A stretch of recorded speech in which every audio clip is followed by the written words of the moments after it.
Today we're going to talk about alphabet soup here on Instagram TV. What I'm going to do is I'm going to start a new series where we talk about all of those acronyms that are in special education.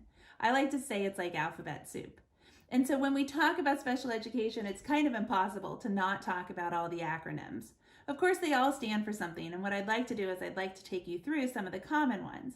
So day by day this week, I'm going to take you through the different acronyms that are common in special education, and we'll build upon this list as time goes on. I'd like to tell you a little story about the alphabet soup. So when I first started practicing law, I was in a general practice. I did bankruptcies and Social Security and wills and divorces and all kinds of civil stuff like landslides. And I really didn't feel comfortable doing special education.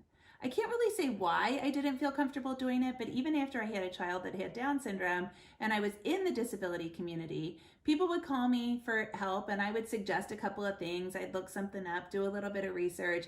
I'd send them an email and say, try this, and if it doesn't work, call me back. I never charged for it. I never felt comfortable doing it. It took me a little while to feel comfortable doing special education work.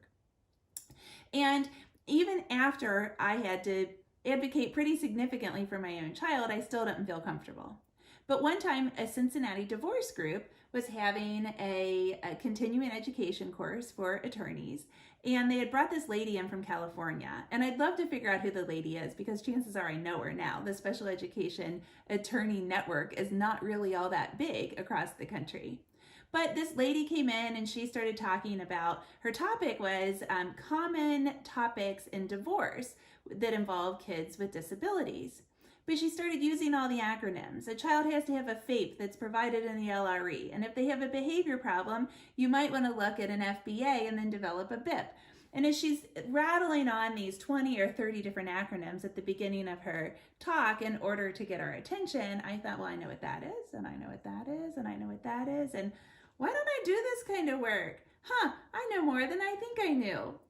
And so that's really what happened. It was the acronyms that taught me, oh, she's acting like this is really confusing and I know it all. I must know more about this.